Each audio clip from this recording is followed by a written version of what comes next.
기분 좋게 초대받은 자리. 정말 맛있게 밥 한 끼 먹고 웃고 떠들다 왔는데 이상하게 그날 이후로 연락이 뜸해지거나 만나면 묘하게 껄끄러워진 친구 혹시 있으신가요? 아니면 반대로 이런 경험은 어떠십니까?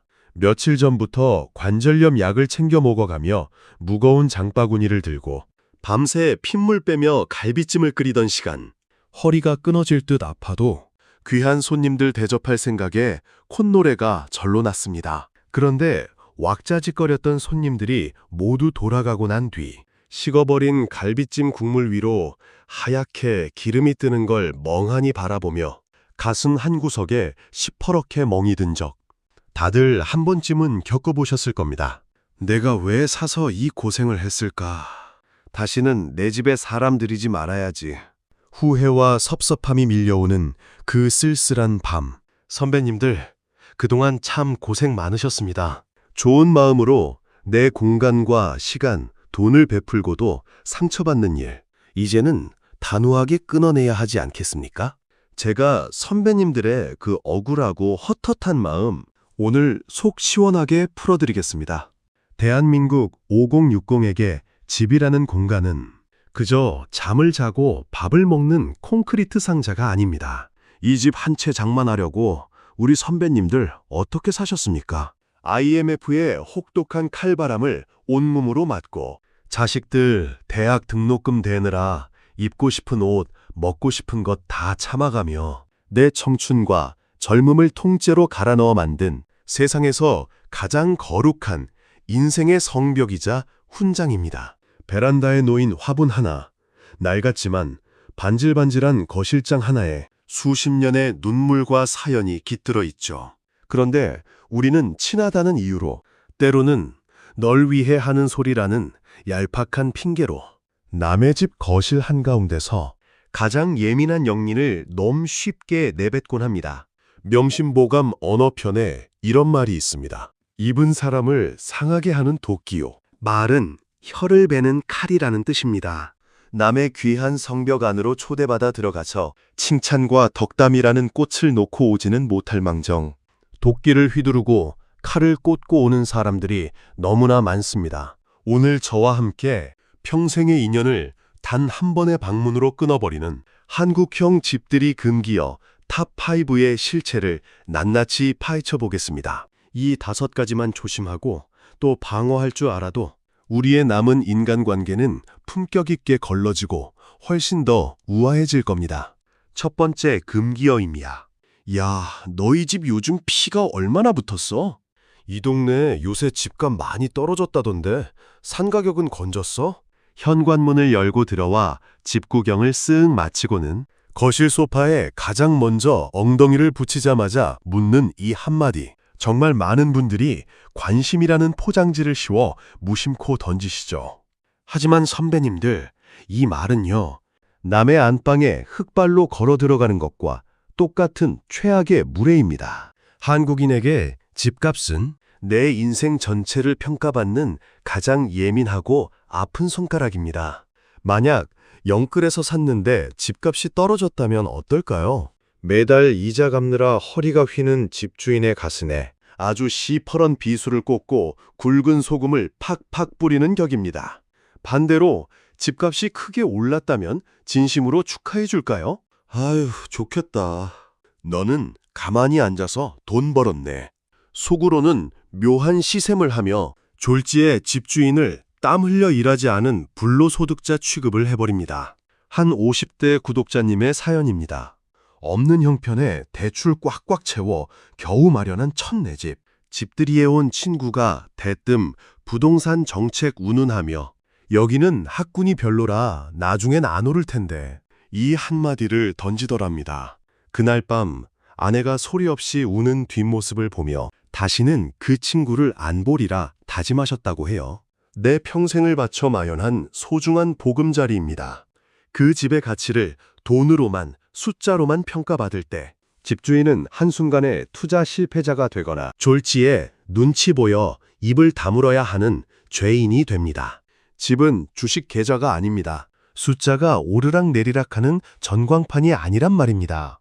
그 집을 채우고 있는 따뜻한 온기, 벽지에 밴 가족들의 웃음소리, 그것만 칭찬해주고 오십시오. 그게 진짜 어른의 방문입니다.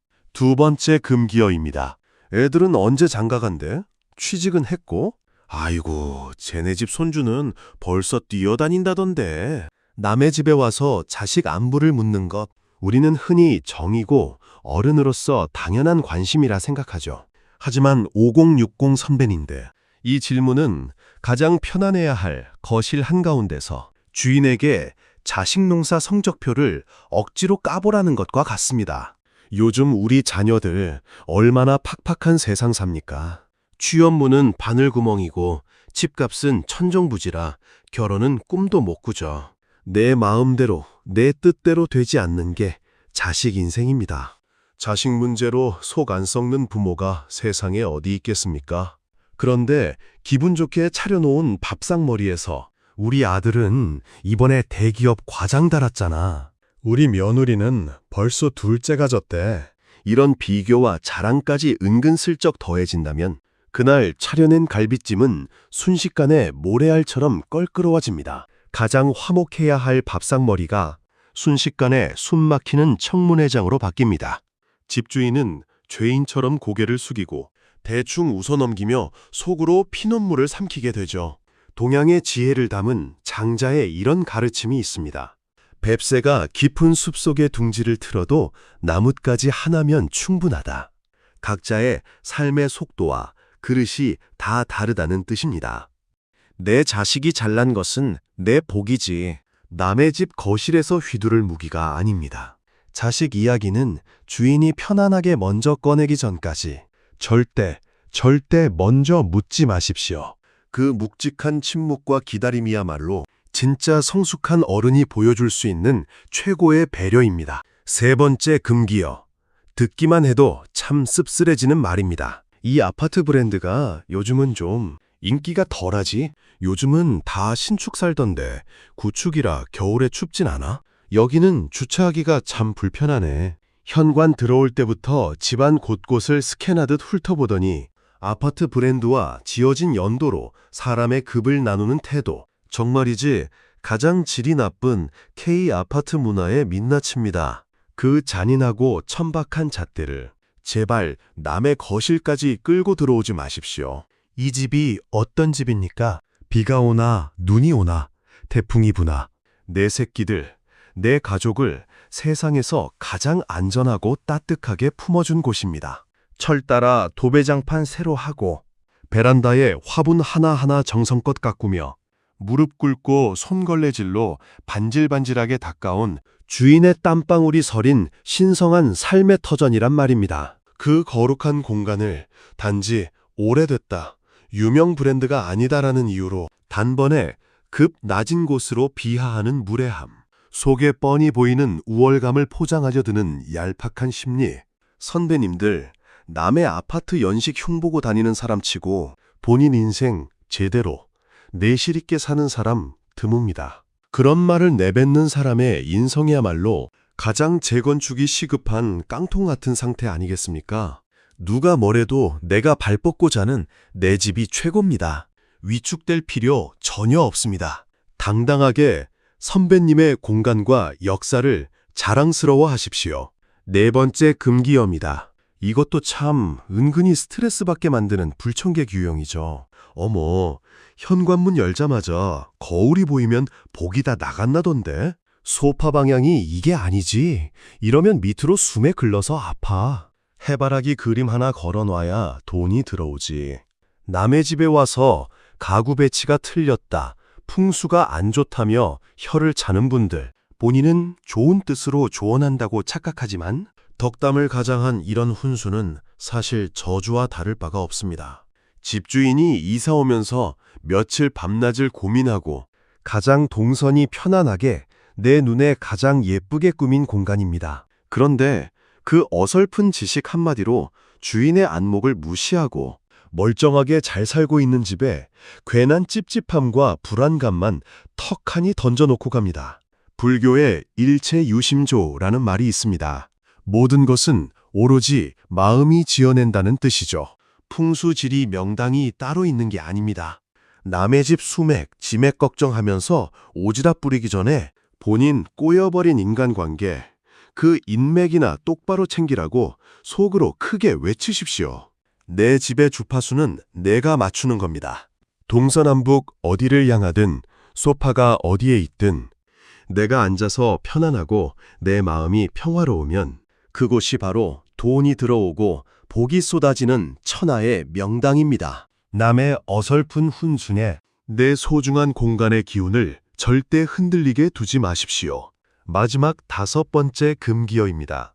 어쩌면 가장 많은 분들이 상처받고 남몰래 눈물 흘리셨을 이야기입니다. 간이 좀 짠데 요즘 짜게 먹으면 큰일 나. 뭘 이렇게 힘들게 다 차렸어. 요새 배달시키면 다 오는데. 고기가 좀 질기다.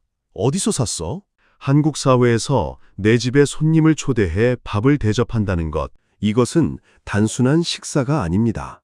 그 사람을 향한 정성과 사랑의 결정체입니다. 며칠 전부터 메뉴를 고민하며 머리를 쥐어뜯고 복잡한 시장통을 돌며 가장 신선하고 좋은 식재료를 고릅니다. 손목이 시큰거리고 굽은 허리가 펴지지 않아도 뜨거운 불 앞에서 땀을 뻘뻘 흘리며 서 있었던 그 귀한 시간들, 맛있게 먹어줄 얼굴 하나만 떠올리며 버틴 시간입니다.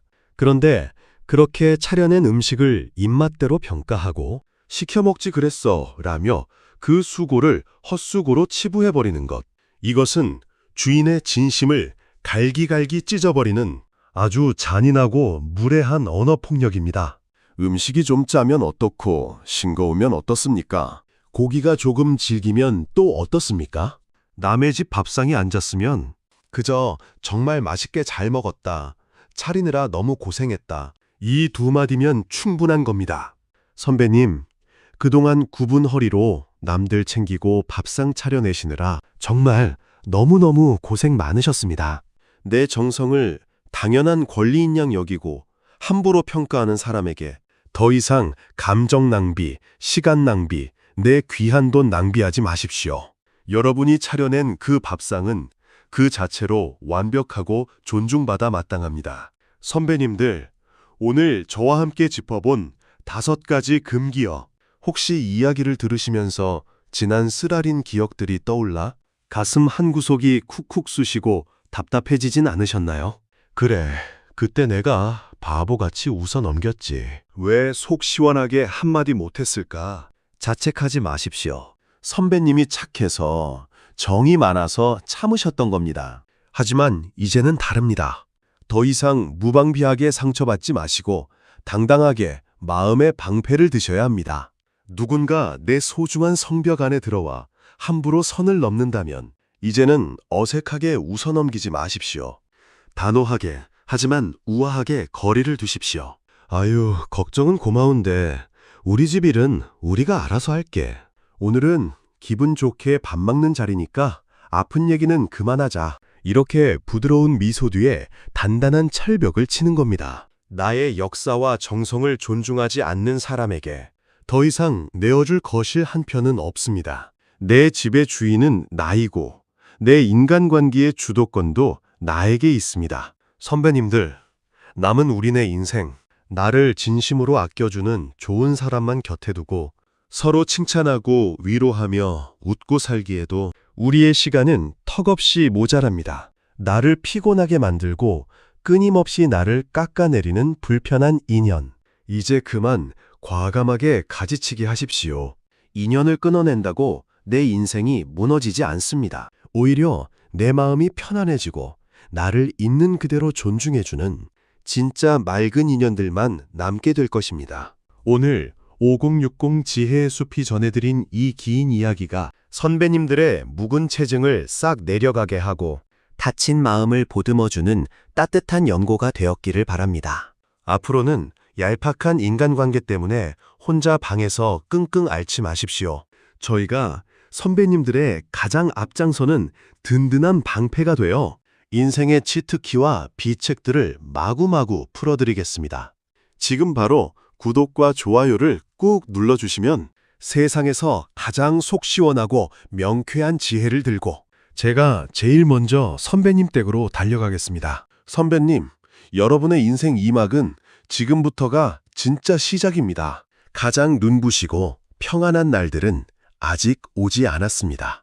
제가 선배님 곁에서 확실하게 증명해 드릴게요. 오늘도 평안한 밤 보내십시오. 감사합니다.